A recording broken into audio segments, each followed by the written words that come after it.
there's no way you can ever have an action potential, okay? And we talked about this a little bit, right? We have like two populations of channels. I have my ligand, LG is for ligand-gated ion channels, and VG for my voltage-gated ion channel. And I know I spent a little bit more time talking about the ligand one, I think, so, you know, we'll talk about them some more and also compare it to the voltage-gated ion channels.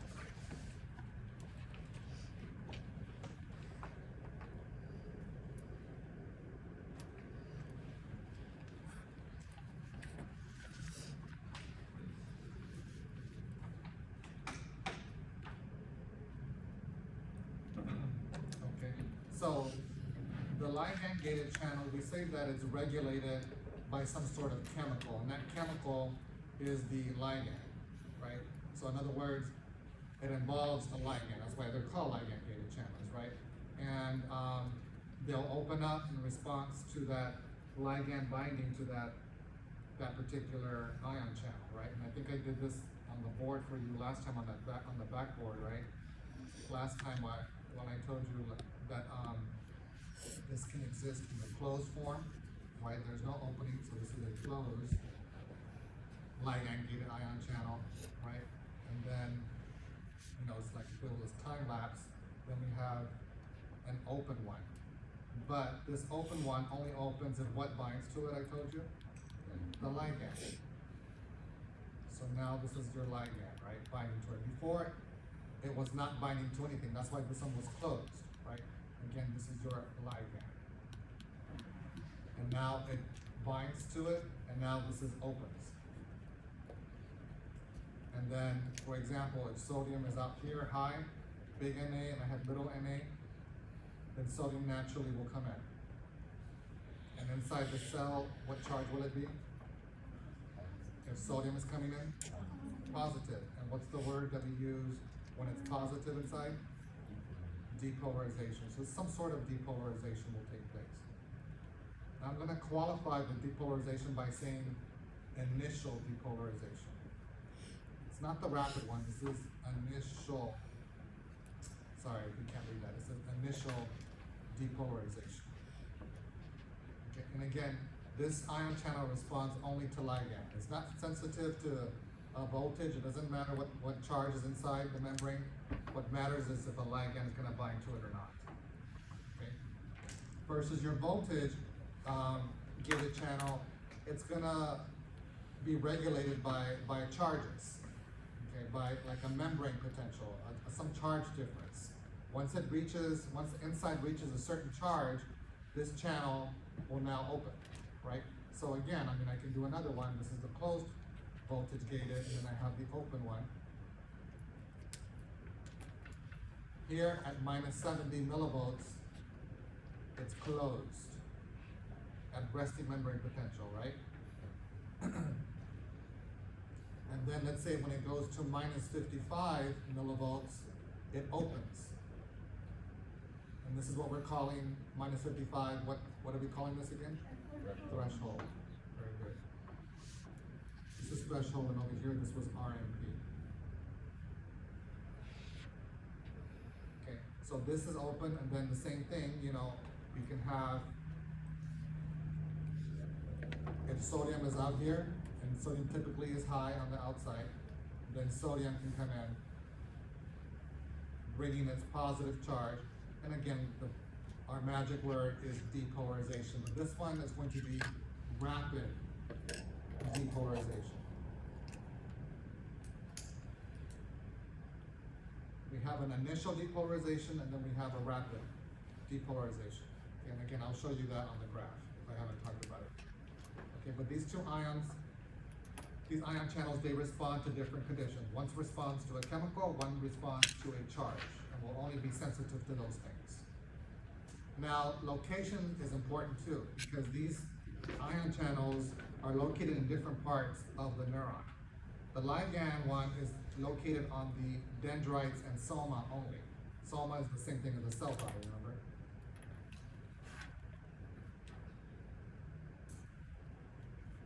Okay, that's where they're found. They're not found on the axon. You never have ligand-gated channels on the axon. Opposite over here for the voltage. Voltage is found only on the axon, and that also includes the axon hillock.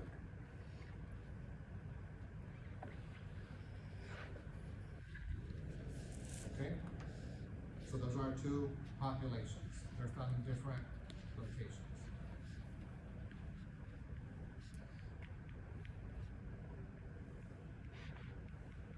I'm going to add another bullet point under each one, just to recap what we said up here. It's already written up there, but maybe next year I'll put this in. But again, this involves initial depolarization. Let's do a verb, generating or producing, whatever you want to call it. Involves generating or producing an initial depolarization.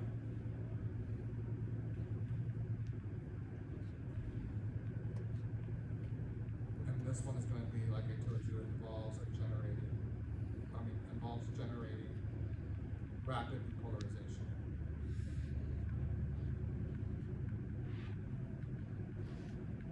I mean, what they have in common, they let sodium in, but they act very differently, and they serve different purposes.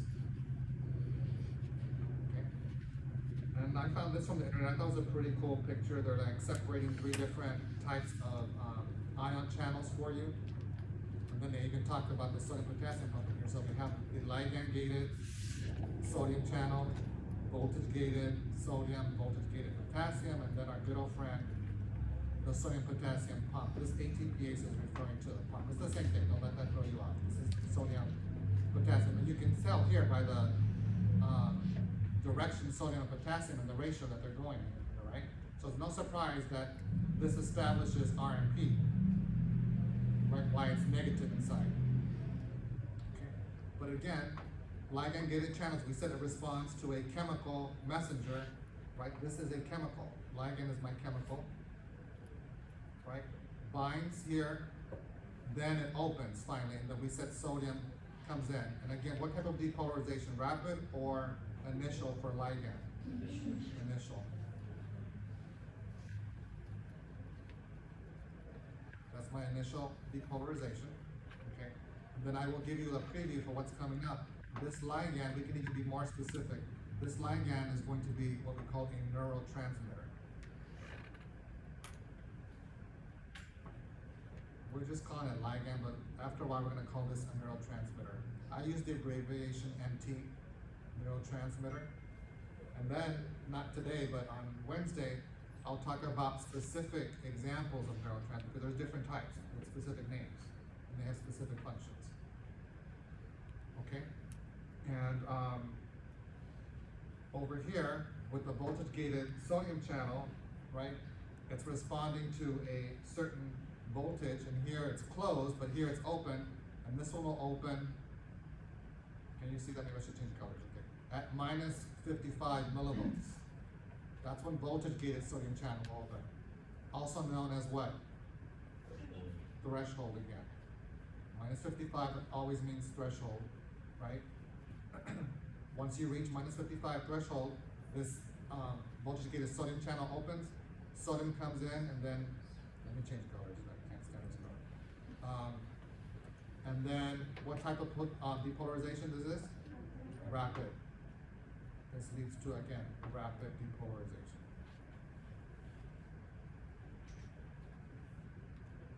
All right? Then we have our third one here, the voltage-gated now potassium channel, right? And this one opens up at peak.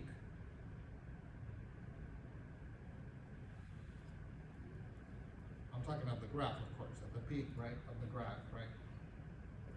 So potassium leaves, right, because you see the arrow, it's going out, and this leads, when it becomes more negative inside now, because it's leaving, it's taking its positive charge with it, becomes more negative, right, outside, so we call this now what? Not depolarization, repolarization. Okay, that's repolarization part. Okay, so these are the kind of things that are important for generating action potential, some of the things that are involved. Okay.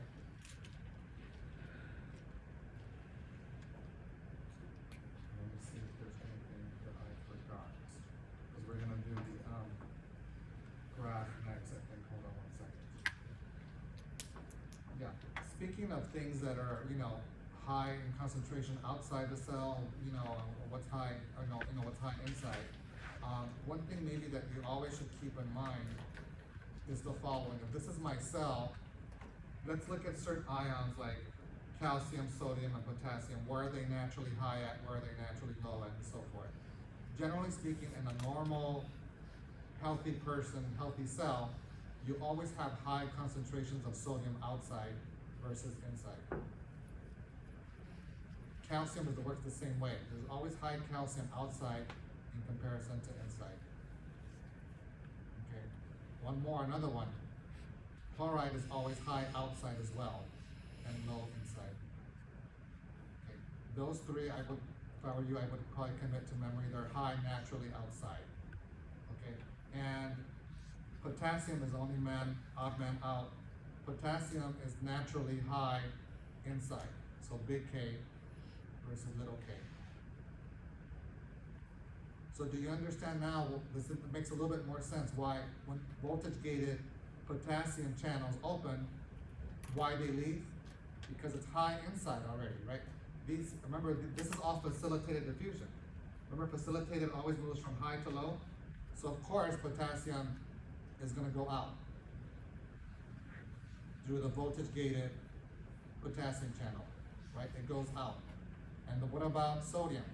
It's high outside, low inside, and it has to move from high to low. So then sodium is moving in. And that's what we've been talking about. Look, sodium is moving in, right? Depolarization, right?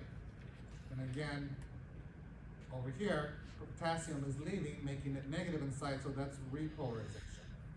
So a general trend how sodium and potassium like to move, how we can describe this kind of in a few words, is that sodium moves in, potassium moves out. We also call this, if it moves in, we call this usually influx, like sodium influx. Influx means to go in. And then for when things move out, it kind of rhymes a little bit with influx, it's efflux. Efflux is the same thing as exiting, right? They even have the same letter. That's how I always remember them. Efflux means to exit, right? And when potassium moves out or leaves, it's exiting, so this is called potassium efflux, sodium influx. Okay, that's how things normally are going to work in a healthy cell. Okay, so you get the difference between influx and efflux, right? Okay. All right, any questions so far before we move to the graph? Okay, so last time, if you were here, right, you grabbed the sheet, and this is also on Canvas. I might update that sheet in Canvas, because the only thing I did, I realized afterwards, wasn't the greatest graph, but it saved me from trying to draw a nicer one. I just took the numbers out. I don't know, I think the numbers corresponded to something else, they don't mean anything, so I kind of took the numbers out. And the reason why I took them out, because I made up my own numbers, and I kind of want to number them kind of where they are on this graph, and I don't want to confuse you with the numbers that are already on that sheet. Okay, so you know what, that's why I took the numbers out. So if you want to scratch the numbers out, go ahead and do so or whatever, but it's not a perfect graph. There's some things that, that kind of are missing here. This is resting membrane potential. So they didn't put the value in, and its value is minus what? 70, right? A number that you should memorize. Okay. And I know up here after this, because you have like this bump, right? And then after the bump over here, this actually should be not minus 50, but 55, right? Minus 55. So just change that to minus 55, or minus 50. And here's our peak over here, and I'm just gonna give you the value for it. Here's the peak. Remember, the peak was somewhere between positive 30 and 40 millivolts. Okay, so now that we have our y-axis a little bit labeled better, then we can kind of proceed with this, okay? But yeah, this is number one right here, the RMP, according to my number one. Okay, resting membrane potential Again, established by who? Who establishes it? Yes, sodium potassium bond. Right, because you know it's -7, okay? I'm kind of, sort of going a little bit out of order, but not so much. I'm just labeling the landmarks for now. Okay, so threshold is next. Threshold is here. So I'll label this number 2. This is threshold, right? And again, we said threshold is a value of -55 millivolts. We already labeled peak up here, right? Peak was 30 to 40, so this would be over here, peak. So this is number 3 according to my numbers, okay? Next is what we call initial depolarization. Let me change the color a little bit too much purple now. Initial depolarization is this bump here, this bump. So this is, I'll just put number 4.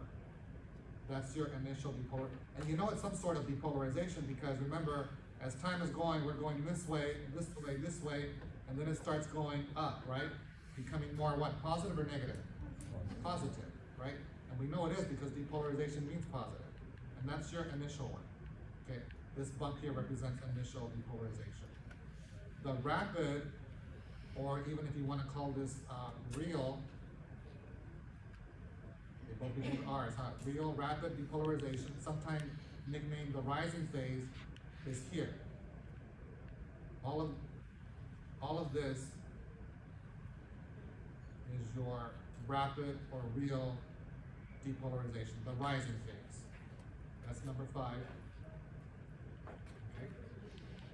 Your repolarization obviously is the other side here, number 6, which is now this, all of this going down right here. Ends at R and P though.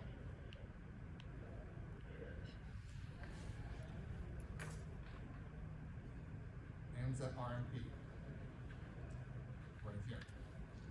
Okay? Then you have hyperpolarization, which is all of this area here. All of this is number 7.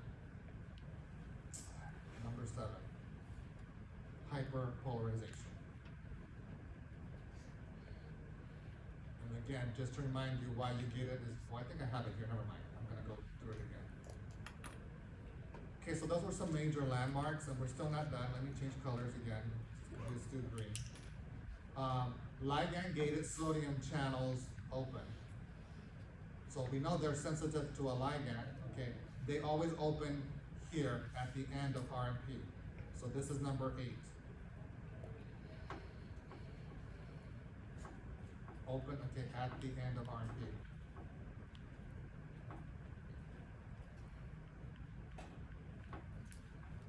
And again, this diagram is in Canvas. Maybe I'll update it just to get rid of the numbers, but get rid of the numbers that I have on Canvas because that doesn't correspond to my numbers. And you can blow it up and make this bigger because I know this is kind of small like here, okay? But again, you're with me. Number 8, opening of the ligand-gated sodium channels. Now the other population, now voltage-gated. Voltage-gated would open where? Exact same place where number 2 opened up. So this is also number 9, where number 2 is. Okay? And again, they open at -55 millivolts. They're responsible for threshold, basically. You understand, right? If they open at -55, at threshold, then they're responsible for threshold, right? Voltage-gated sodium channels now close or become inactivated. Where would that be? At the peak. Very good. So we're going to put number 10 also with number 3 on top of it because it happens there, right? Because again, 2 things are happening at the peak. This is number 10. Close or inactivate voltage-gated sodium channels.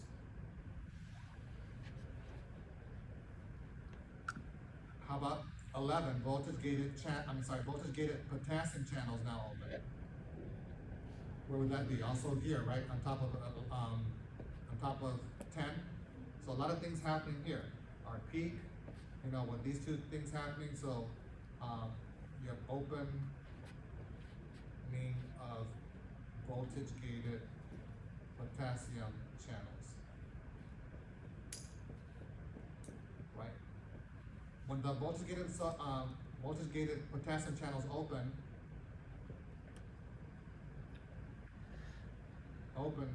what's the charge inside? What is it becoming? What? Negative? Why? You're right. Not why. Because potassium is what? Entering or leaving? Leaving, and if you keep removing positive charges from the inside, by default, what's going to remain inside? Negative, right? If I keep removing positive and positive things, it's going to be negative inside. Because remember, I told you the whole secret to the movement of this stuff is this: potassium always leaves, exits, moves out, right? Taking its positive charge with it, so by default inside it is negative. Okay, so that's repolarization. So again, the main ion involved or responsible for repolarization is potassium. What's the main ion involved for depolarization? Sodium. Okay, very straightforward. It's not that complicated once you put everything together. It's like the story, right? Okay, that was number 11. And then 12. Well, remember, we just left them that they were open up here, and then at some point they're trying to close, but they're very, very slow to close. So that would be where? Somewhere right here, right? When they're slow to close. Here, if they would have closed fully, this would have stopped right here, right? And then you would have had another resting member potential right away. This would have been like a funky looking graph. It would have been like that, okay, that, and then it stops right here, and then it would give you another one. You would never have repolarization, basically, right? It would give you another one, and so forth. Here's the one with repolarization. Here's like you did not have any repolarization. It closed right here, exactly, right? Okay. And remember something else that I want to mention before. I think we talked about this one. Let me see here. Yeah, I made a big deal about threshold, right? We know threshold is minus 55 millivolts, and that's when what happens? That's when your voltage gated sodium channels open. But also, this is where you are committed to having an action potential.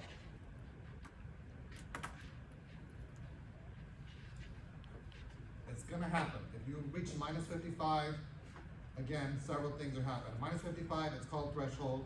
Voltage gated sodium channels have been opened, and you're committed to having action potential. Whether you like it or not, it's gonna happen. Anything below threshold, anything below 55, you will not have it. You have to reach at least minimum, get enough sodium coming in to reach minus 55. If you don't, then it's not gonna happen. Which is kind of leading to my next slide, in the next bullet point.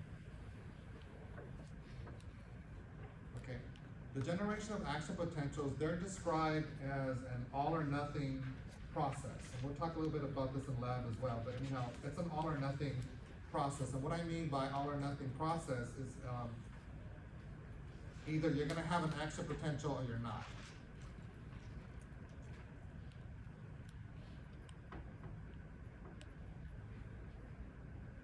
Okay, in other words, either you reach minus 55 or you don't.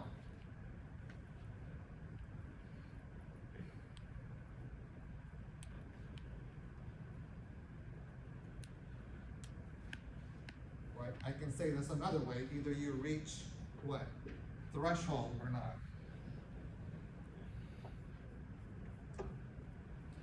So they're all saying the same thing.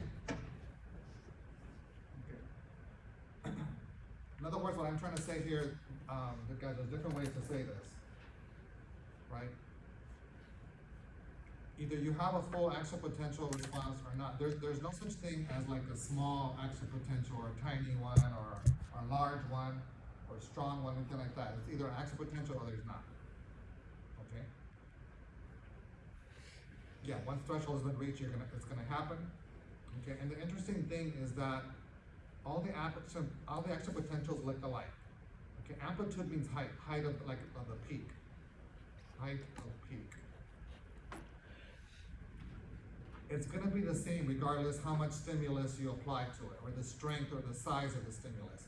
It's always gonna peak at, for human neuronal cells, it's gonna peak at positive 30 to 40 millivolts.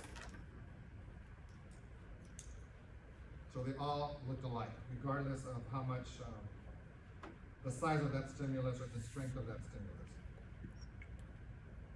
What happens to an action potential if the stimulus strength is weak? Okay. If it's weak, you're probably not getting enough sodiums inside, you're not having enough positive charge inside. You're not reaching, if you don't have enough positive charge inside, that means you're not reaching threshold, right? If you don't reach threshold, you don't have an action potential, right? Didn't I tell you earlier, you need to have, remember I told you again on this other back slide, you have to reach threshold. Once you reach threshold, you will have an action potential, whether you like it or not, you're committed now, finally, okay? Yeah, and so a weak stimulus won't get you enough, so you're not gonna have an action potential. It's gonna try to have one, and then it's just gonna flop back down. This is slide 20. Let me go back to one slide that showed you that. Where is it?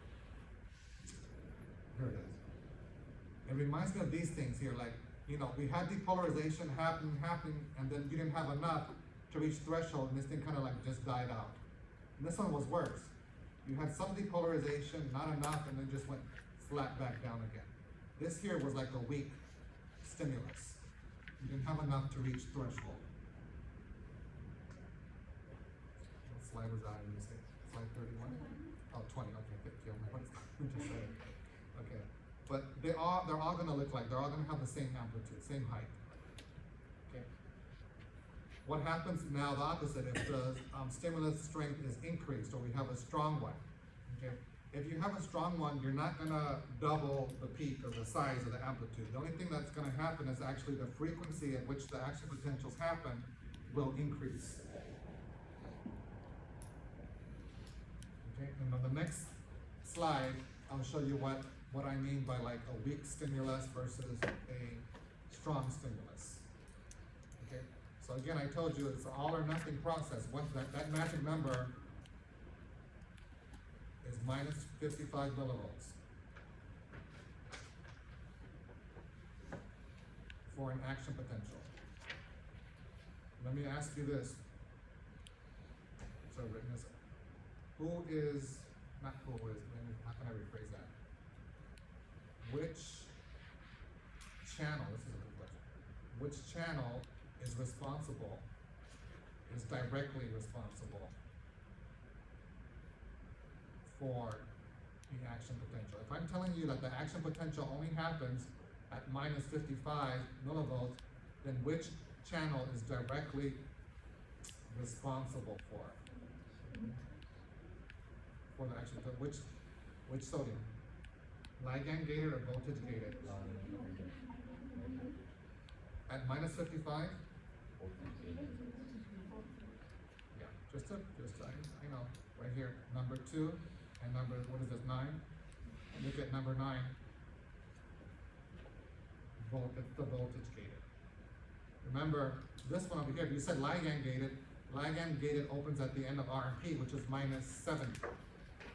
You said directly, like for AP, right?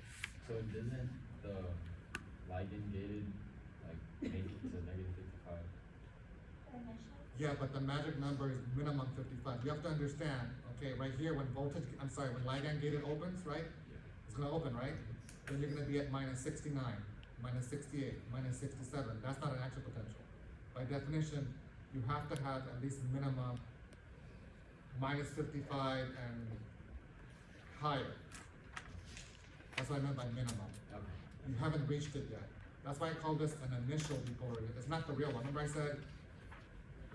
I told you to write down, make sure yeah, it's like the rapid real one, because this one over here, this initial is not real.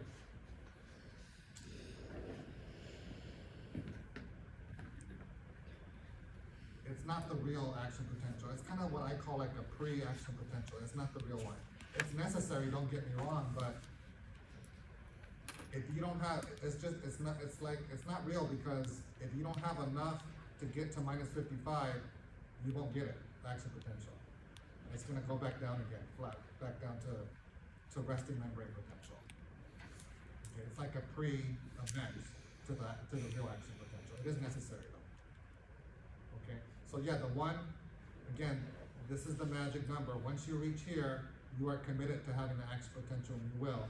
So that's why this is a very important number, the minus 55. So again, what's happening here, who's doing all the activities? Again, it's number 9. The voltage gated sodium channels are directly responsible.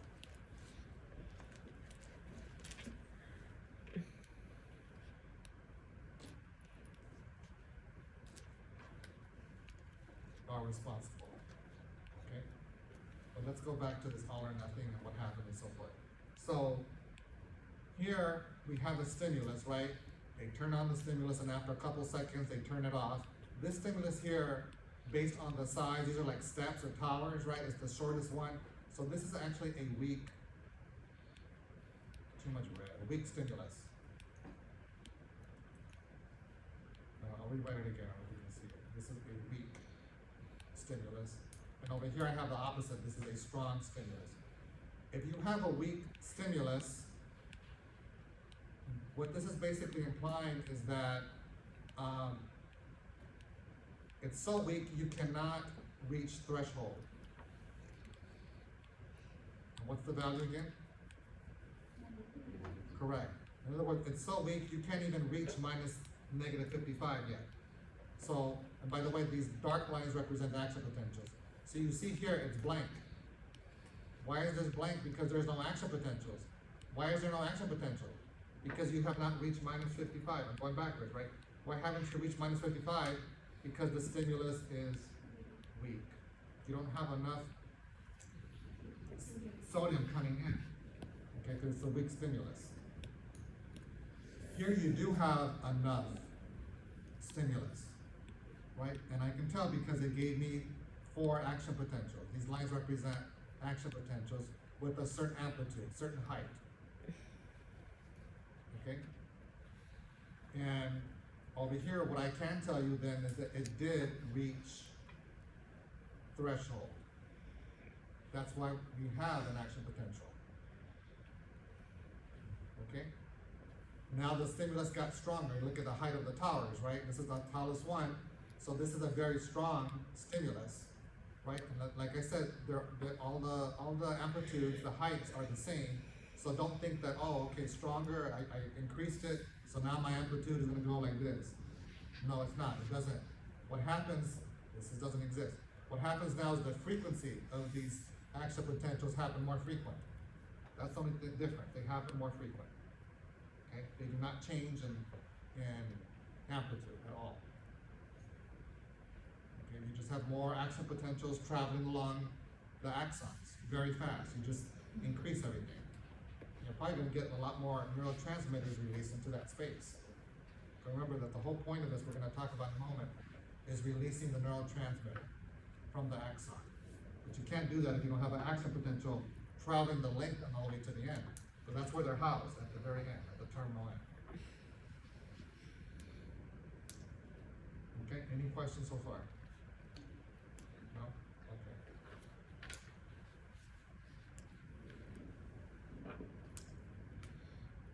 I didn't even make announcements. Did I make announcements today?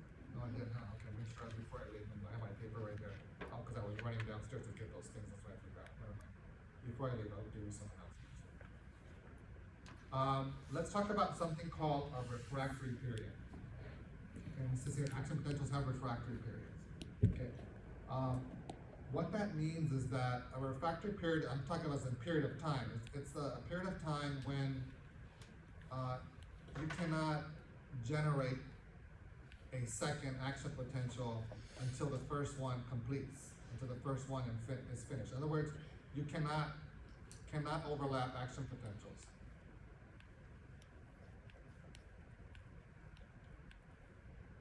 It cannot be overlapped. One has to finish, then the next one can go.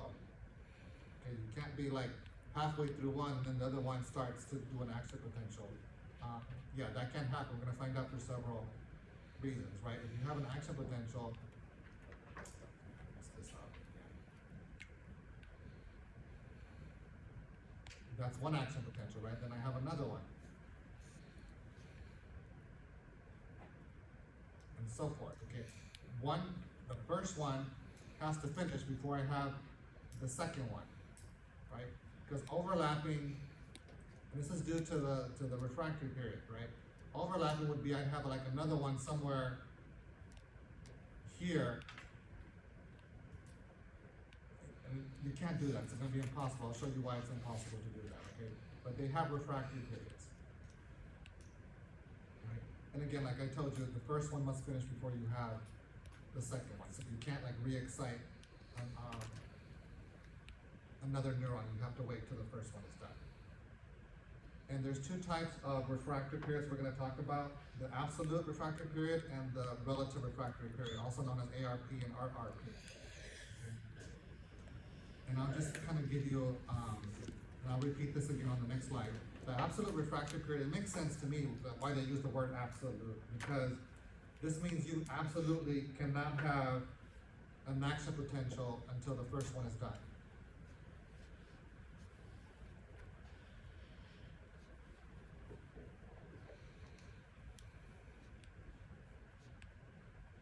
What I mean by another, I'm talking about the second action potential. You can't have another one until first action potential is done or completed. Okay, absolutely cannot. In other words, it's impossible.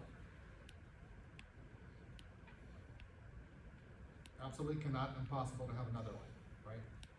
The relative refractory period, this one is very unlikely. I'm not saying it's impossible, I'm just saying very unlikely. Low probability, okay, very unlikely, low probability to have an action potential until the first one is done.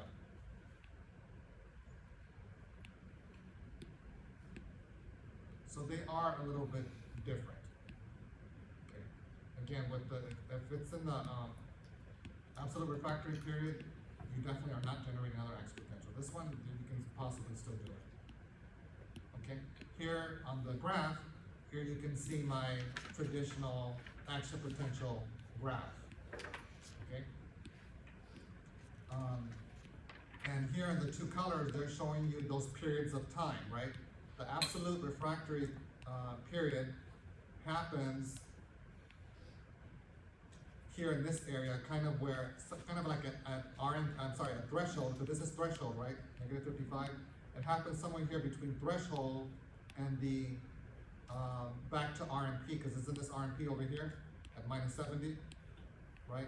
So this is the period of time between the threshold and RMP. That's absolutely refractory period. Okay, and then the relative is between RMP and then, you know, the whole thing is RMP really, from RMP to another RMP and so forth.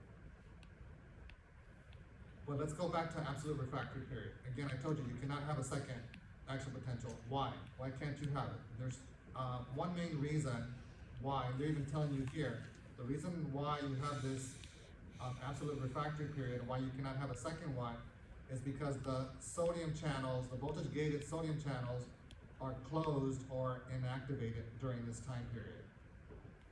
Where in this pink graph, especially this orange part, where do you inactivate or close the voltage gated sodium channels at? At the peak. You're with me again, this is when voltage gated sodium channels are closed and activated, right? In order to have an action potential, don't you need sodium to come in? If they're closed, is sodium gonna come in? If sodium cannot come in, are you gonna have an action potential? No, you need sodium to come in order to have an action potential. So I hope that makes sense. There's no way, especially if you're somewhere here, whatever this is, 0.6 seconds, somewhere especially in this area here, all of this area, let me do this, especially all of this area here, whatever time this is right here, the sodium channels are closed, they're inactive. In order to get some sort of action potential, you need the opening of what? Remember, this is ligand gated channel open, here was what? Voltage gated sodium channels open. Shoot. Okay, anyhow, you know what I mean. Voltage gated sodium channels open here, but here we're telling you that because they're inactive or closed, there's no way, let me change colors, there's no way I can overlap a second action potential, right? Let's say we were RMP here, and I'm trying to do the initial, and then you see how why the blue one would not exist. This cannot exist because what's happening here? They're closed, they're inactivated. There's no way I can get initial depolarization or even the rapid one because they're closed. Impossible. You will never ever be able to generate another action potential within this time frame until the pink one is done first. Does that make sense? Because they're closed. And they remain closed all the way up until minus 70 millivolts. Okay, because that's very important. Without a voltage gated sodium channel being open, you cannot start an action potential. And they are all closed, especially the last half of this peak. So there's no way you're going to get an action potential. Impossible. The relative one, like I said, the probability or it's very unlikely to have one, you know, because the inside is becoming more and more negative, right? And this is this period. The blue period is my relative refractory period, right? Again, very unlikely, not impossible, but unlikely to have an action potential. Why? It's because of the slow closing of potassium channels. They should have closed here, right? At the end of RMP, but they don't. That's why this is getting more and more negative, because they're slow to close. When you're becoming more and more negative, you are further away from what magic number? Very good. Further away from threshold, which is minus negative 55. In other words, what I'm trying to say, the closer you are to minus 55, the more likely you're going to have an action potential. You're going in the opposite way. The minus 55 is here where you want to be to get an action potential, but now you're getting, as time is going by, you're getting more and more negative, further away from threshold, making it very unlikely to get an action potential because you need to be up here, minus 55, and you're at minus 70, minus 80, minus 90 because what? The potassium channels are what? Slow to close. That's why it's getting more and more negative. Not until they fully close will you stop, and then maybe you'll get back to RMP, right? So you see why absolute is kind of worse. You definitely, for sure, are not going to ever get an action potential. But with relative refractory period, maybe if you close those sodium channels quickly, close the potassium channels quickly, you increase the odds of going back the opposite direction, closer to threshold. Does that make sense? Yeah? If not, you might have to read it a couple times, but it should, little by little, start making sense. Yeah, the sooner you close those potassium channels that are slow to close, the quicker you close them, the more likely you might have an action potential. Yeah? Okay.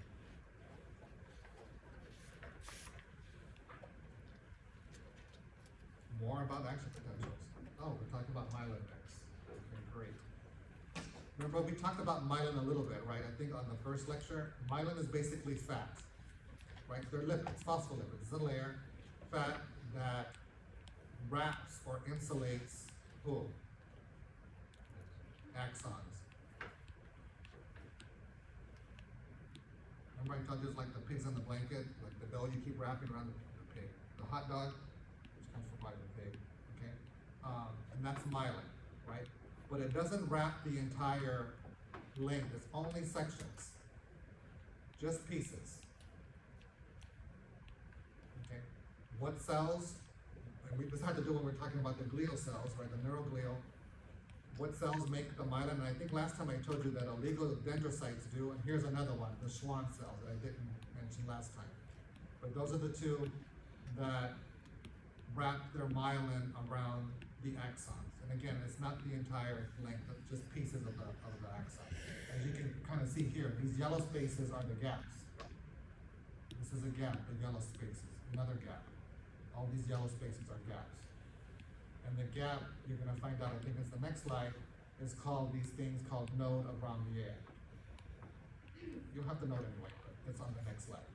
The node of Ranvier are the gaps. So it does not completely cover the axon. Okay? So again, these are my two neuroglial cells that produce the myelin and wrap around the axons, right? Again, one neuroglial cell is found only in the CNS and the other one is found in the peripheral nervous system. How do you know which one wraps and what? I remember this even from grad school. I think I came up with this myself. I know the acronym COPS. So O for oligodendrocyte, it's involved in wrapping the axons found in where? CNS. P for Schwann, S for Schwann cells, those wrap axons found in where? Peripheral nervous system. You get it? O for oligodendrocyte, C for CNS, S for Schwann cells, P for peripheral, right? Because Schwann cells, peripheral, right? That's right here. So I just remember COPS. So I know which neuroglial cell is found in which part of the nervous system, whether it's peripheral or central nervous system. Okay? Still more stuff about myelin. Like I already told you, it doesn't wrap the entire length, just sections of it. And those gaps, those empty, unmyelinated area, the gaps, right? Gaps, I mean unmyelinated.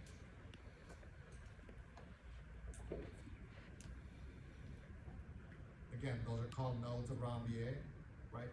And these gaps are super important. These nodes of Ranvier are very important for electrical transmission.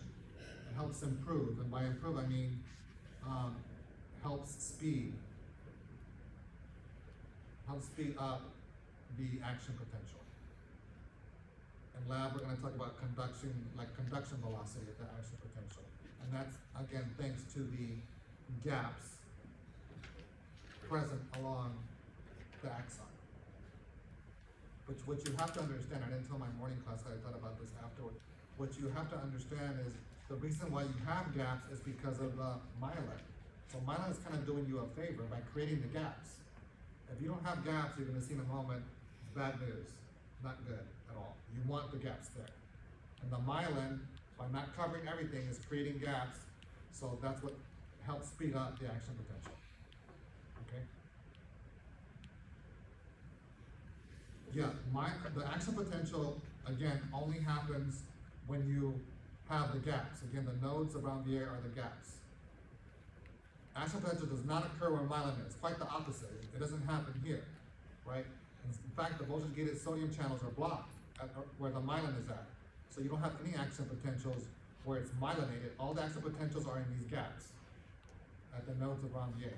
So here's a close-up, right? The pink is the myelin. Here is the gap. Well, they're telling you right here, right? The node of Ranvier. Here's another node right here. Or whatever, node, right? And the action potential is happening here, and then it's going to kind of skip a section, and then it's going to have it in this area.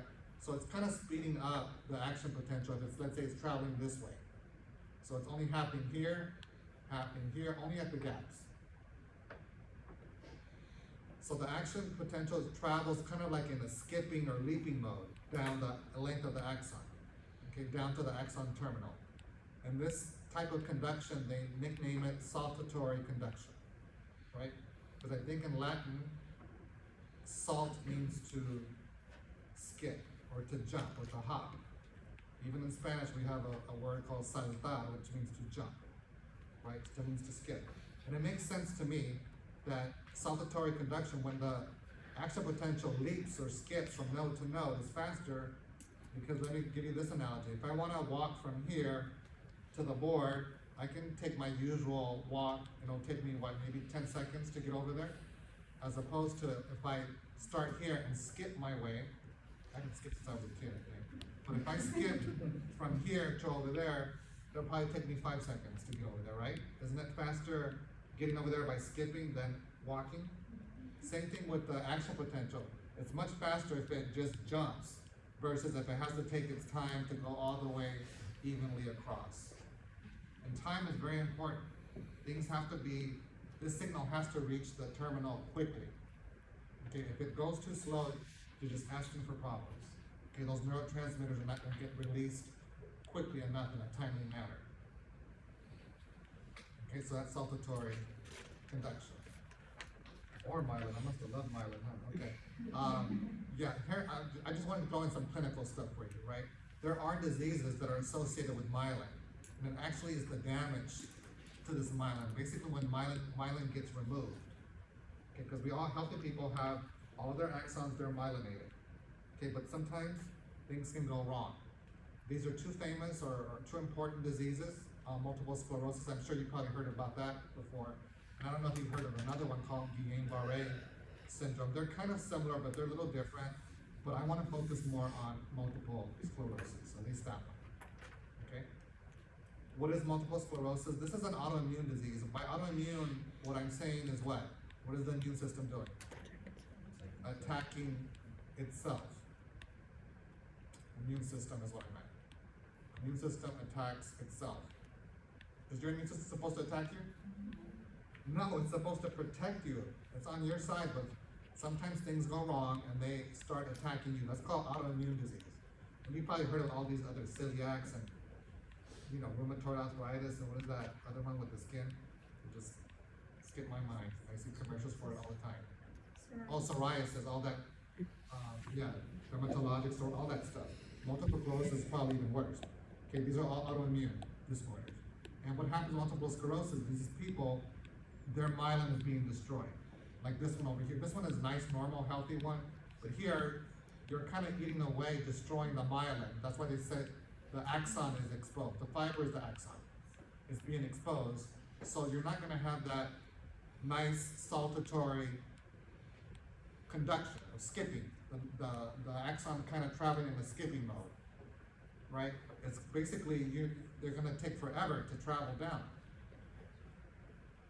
And again, remember these neurons, they have a target cell here somewhere somewhere here, so I'll just call this target cell. We'll be talking about that in a moment. It has a target cell down here that needs communication from the neuron, right? Because these neurotransmitters are going to get released by the terminal end. Well, they won't get released until who arrives down here? The action potential. And the fastest way for the action potential to travel is to skip from node to node to node quickly versus trying to go down, without skipping. It's going to take forever. It's going to be so slow that you're not going to have any neurotransmitters released at the target. So what is this target going to do? Just sit there and do nothing. If it's a muscle, good luck trying to walk or do anything. You're just like this, floppy. So a lot of people with multiple sclerosis, it really affects the muscles of the lower limb. So these people end up in wheelchairs. That's one of the quick signs. They'll be in wheelchairs. Okay, because there is no communication between the neuron and the muscle. Action potential is taking forever to come down here to release the neurotransmitter, the chemical messenger. And some of the symptoms that you get are this lack of control of your bladder. You got, urinary incontinence, fecal incontinence, vision problems, difficulty walking, all these things. Because all of these bodily functions are regulated by neurons. Okay, so it's a very sad disease, very sad outcome in the way, especially latter stages. Okay? All right. Let's talk about communication now. A neuron has to communicate with somebody. And we're getting to now talking about the synapse here. Okay. But big picture here, what I'm trying to tell you is that you have a neuron, right? It's going to generate an action potential, right, to the axon terminal. And then you release the chemical messengers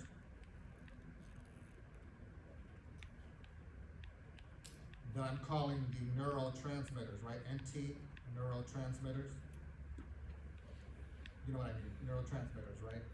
And again, these neurotransmitters have to reach the target cell. That's kind of big picture what we mean by communication, right? Communication can, again, between my neuron and my target cell, with a lot of things happening in between here for them to communicate.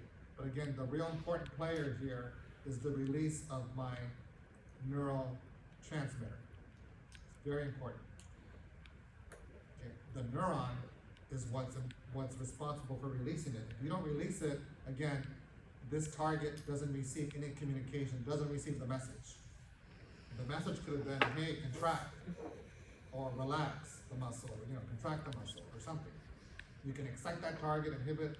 We don't know what that message is, because if these chemical messengers are never released, then the target never receives that message.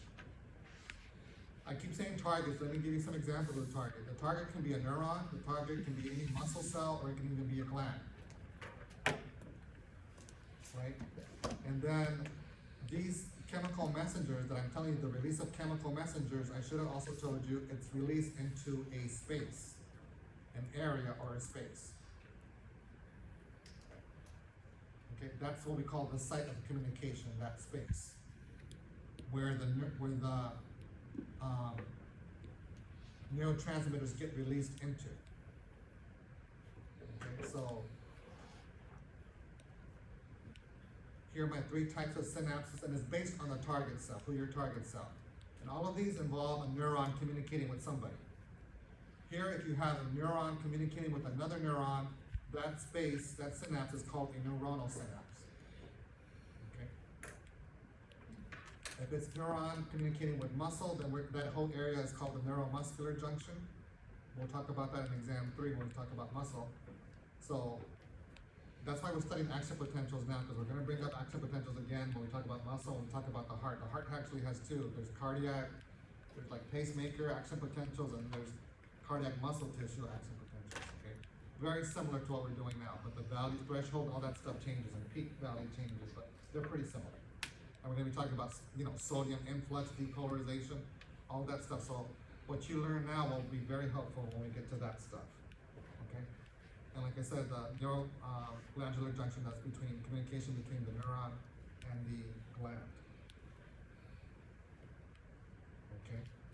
So again, just to further the point, our emphasis is going to be the neuronal synapse. It's going to be neuron to neuron communication, right? Again, like I told you, number 2 is more for for exam 3. But we have a neuron to neuron communication.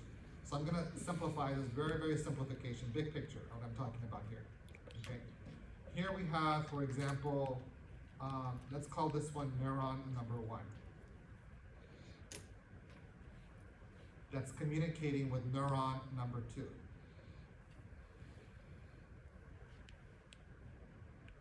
Okay. Neuron number 1 has these vesicles. I think I talk about them in the next slide. Has these vesicles that are, you probably know what they're filled with. They're going to be filled with chemical messengers. So these are in green here. These are my neurotransmitters, NT, right? That eventually need to get dumped out here into this space. Okay? And then waiting for these neurotransmitters are receptors. This one is a closed, let's call this receptor. Oh shoot, what did I do? Dang it. I pushed the wrong button on my pen. Okay, here we go.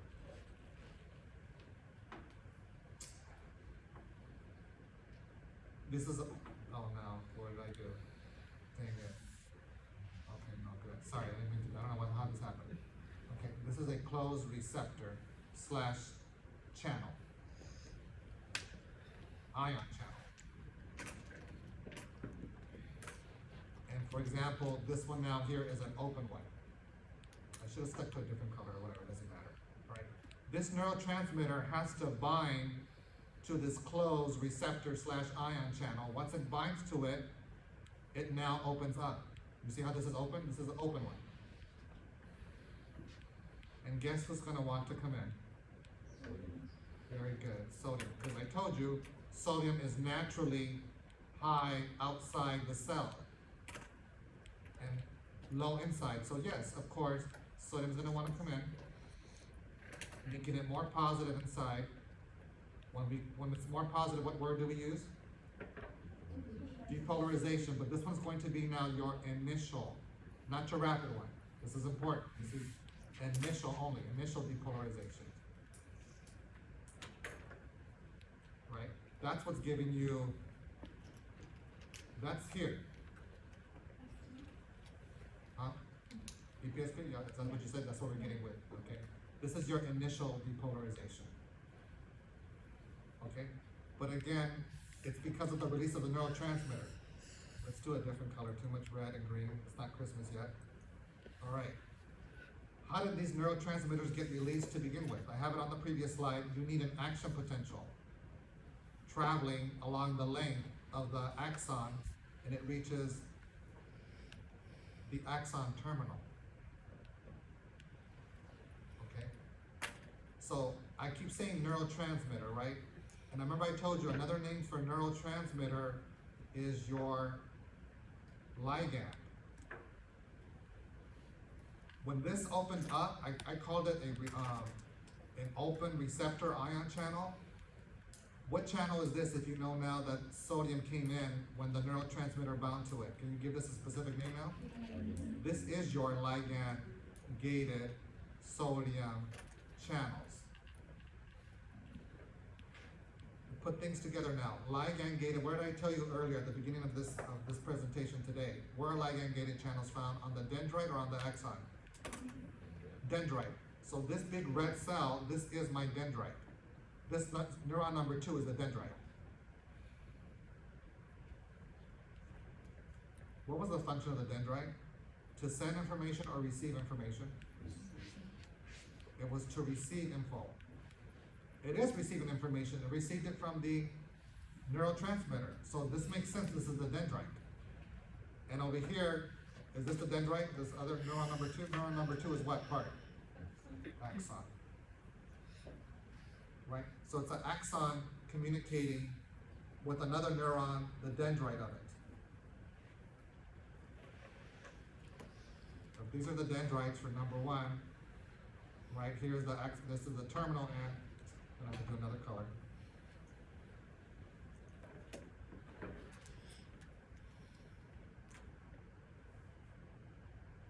Terminal end over here. So you see, we're looking at this area right here, between the end of the terminal and the beginning of the dendrite of the second one. That's this. This is a magnification of this area right here. And even this is very simplistic, because there's a lot more detail, a little more complicated than that. But again, you see how this is arranged. You see the relationship between them. Very important to see that relationship. Okay, because when you study this material for this chapter, I highly recommend, again, a big long page, another picture, and doing the communication between neuron to neuron, between the terminal end and the dendrite. Okay? So maybe this Friday we can work on that on the board. Okay? If you weren't here last time with us, that was one of the announcements. We finished cellular respiration, basically did everything on the board. I think it was the size of this board here. It was in our other room over there, but everything was on it was basically a picture. Very little writing, very little words, right? You know, it's pretty much just picture. But you have to understand, you have to have some background information first before you just try to study off of a picture. Otherwise the picture doesn't make any sense to you, right? Same thing with this. You kind of have to get this down before you see the picture, and then the picture will make total sense once you have a little bit of a background. Okay? All right. Still talking about neuronal synapses. You know, the regular kind of illustration of a neuron-to-neuron communication is, again, like something like this, where this circle represents like my cell body, you know, my soma, and obviously, you know, this long thing is my axon, right? And we've been looking at kind of this area right here with the communication, right? And this is basically a 1-to-1 ratio. This is like a 1 neuron to 1 neuron communication, like this one right here, showing you. And here's the space where I know it's small, but the green area is the space where the neurotransmitter got released into. Again, showing you a 1-to-1 ratio, but in real life, It actually does not happen that way. Each neuron can make up to 7,000 connections with other neurons, right? So here they're showing you maybe one, the blue neuron communicating with two, with multiple, and I could have had more over here, could have communicated with more, a lot more. Or we can do it the other way, where you can have several neurons communicating with only one, right? And again, I could put more down here. All of these are communicating with that same one. So that's in real life, there are multiple connections.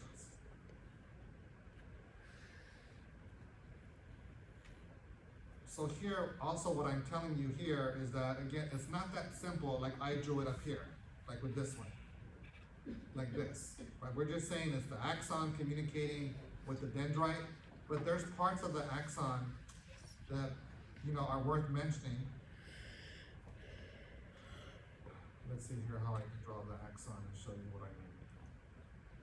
The picture does a better job of this, but let's say, again, this is my axon, but it has these extensions called buttons or boutons. Where is it? Terminal bouton. These projections from it. Oh, shoot, I messed it up. Right, so this is my axon terminal. These are the boutons, like buttons. Terminal. And the same thing with my dendrite. Again, I've just been exaggerating, just putting it like this, but it doesn't even work like that. The dendrite, oh my goodness, how am I going to draw the dendrite? The dendrite also has these kind of extensions that we're calling spines, right? And I can have another spine, oh my god, I just messed it up, but right here, like this, another spine, whatever, and so forth, right? This whole giant thing now is my dendrite. But here are the spines. So the picture that I really drew for you was was this, right here. It was the bouton with the spine. So this is really the bouton,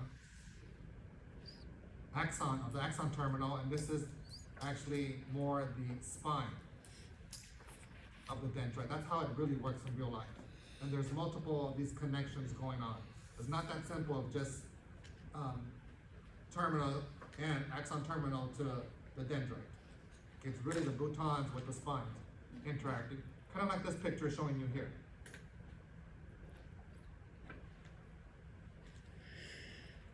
So we're going to talk about more about the communication, about this neuronal synapse between neuron to neuron, and we have to know all the players involved, all the different pieces. So I'm just introducing the vocabulary to you, right? So we start off with a presynaptic membrane, right? It's the membrane of the axon terminal, right? So this presynaptic membrane is on the, you might as well call it the presynaptic cell, right? That's like what I called neuron number one, right? So this is like my presynaptic cell. So obviously, doesn't this make sense? Here's the presynaptic membrane of it, because it belongs to the presynaptic cell. And then I have these neurotransmitter vesicles here at the terminal end, right? The bouton, of course, with neurotransmitters inside of it. Okay, these pouches really are the vesicles. I should have used vesicles, whatever, okay? But these neurotransmitter vesicles contain or house these neurotransmitters inside of them. All right, and then you also have to have a postsynaptic cell who has a postsynaptic membrane. So this is now the postsynaptic cell.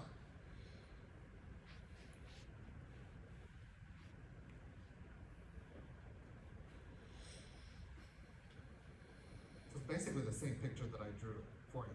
So then this must be my postsynaptic membrane, right? Right, so this is already gonna give you a preview, but that's okay, it's good. So, repetition is good, that's how you learn.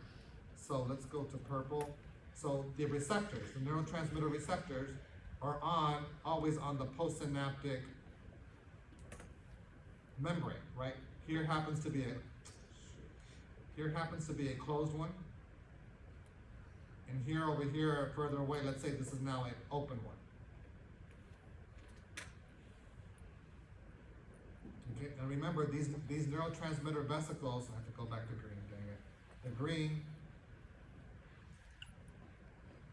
they recognize and bind to specific receptors. So then these green ones, they bind to it, to the receptors, and that's why this one is open. I didn't put any on this one because it's closed. I only put it on the open one because that's why they open, right? So all of these get dumped out here into this space. Okay, yeah, and the receptors are very specific. We won't have time today to go into it, but there's very specific neurotransmitter receptors. I haven't even given you names. I'll give them to you right now real quick. There's GABA and glutamate. So you can have glutamate receptors, GABA, well, I'll save that for Wednesday, okay? But, yeah, the neurotransmitters are just not gonna bind anywhere. They have to bind to their specific receptor. Synaptic cleft is this whole area now, that space where you find the neurotransmitter dumped into. Synaptic cleft. It's a space. Because this whole area is the synapse. This whole area here is my synapse. Synapse consists of the presynaptic membrane, the synaptic cleft, and the postsynaptic membrane, right? The space, and the postsynaptic membrane. That's your synapse, but the cleft is the actual space in between my two membranes. And in the space, what do you find in it? Neurotransmitters. We still have to talk how the neurotransmitter even got out. We're saying it's in there, but I haven't even told you yet how it made its way in there, right? We have to talk about that. But again, I'm giving you big pictures here.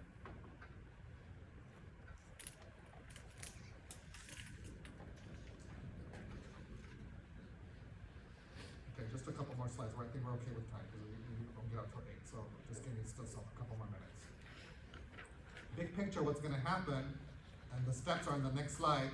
You have an action potential that started all the way from the axon hillock, going down the axon, going down to the terminal end, to the bouton, right? This is the action potential traveling down here. And the action potential is gonna open these voltage-gated calcium channels. And what do you think is calcium gonna do? Go in or out? In, because remember, naturally I told you have high calcium outside. So of course, calcium is gonna go in. So calcium is entering. Calcium will enter. Where's another one? Up here, more calcium. Again, big calcium outside. So calcium is going to enter. I have them written out in numbers. Don't worry, I have them out here. When calcium enters the bouton, the terminal end, these vesicles filled with neurotransmitters will fuse to the surface of my presynaptic membrane and dump all of the neurotransmitters out into this synaptic cleft. Okay, they don't just dump them out for no reason. You have to have a charge that reaches the terminal end. And once this, because remember, voltage gated responds to charge, right, to a voltage. Once that magic number, the number doesn't matter, whatever that number is, then these open up, calcium rushes in, the vesicles fuse to the presynaptic membrane and dump all of their neurotransmitters out, and look who's waiting for them.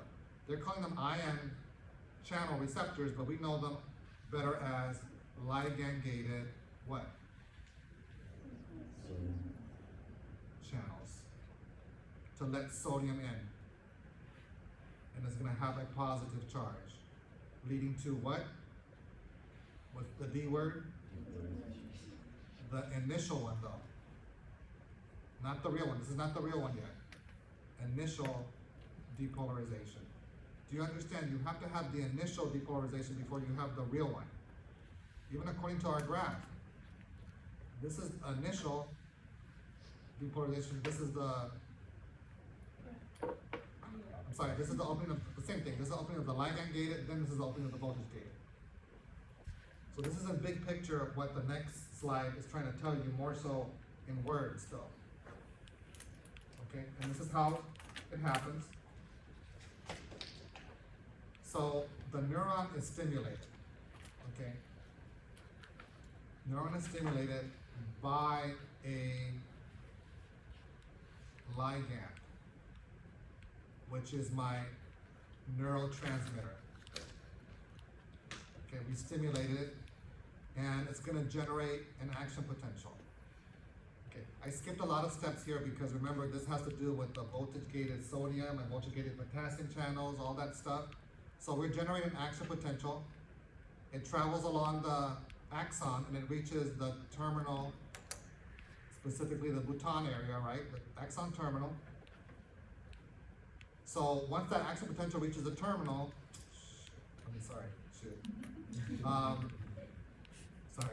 the voltage-gated calcium channels now will open. Remember, these channels are on the presynaptic cell, the presynaptic membrane. That's neuron number 1, right? And then calcium obviously enters, or we can even say influx. It enters that terminal end. Once it enters, like I told you, the calcium causes these neurotransmitter vesicles to fuse with the presynaptic membrane.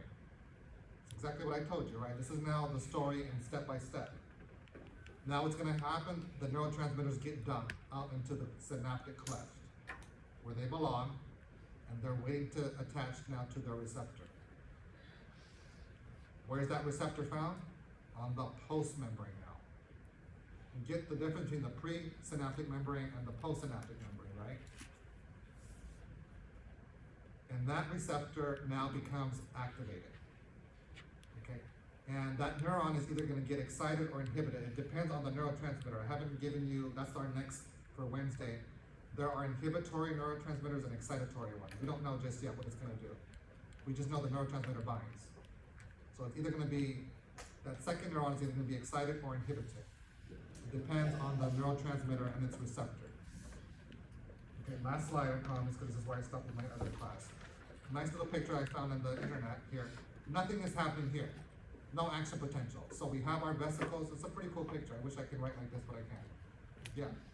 Neurotransmitter vesicles here with neurotransmitters in them. Calcium, remember, is high outside. Here, yeah, in green are the voltage gate. These are all your voltage gated. Oh, they're right here. So this is a nice picture where we did this one. Voltage gated calcium channel. Here are the receptors, right? Oh, look, they even put ligand gated.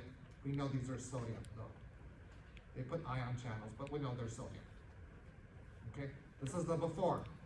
After, now when action potential actually happens, now these voltage-gated channels opened up, calcium came in, the vesicles fused, dumped their neurotransmitter, and now look, you barely can see it, but they're little blue things bound to the red receptors.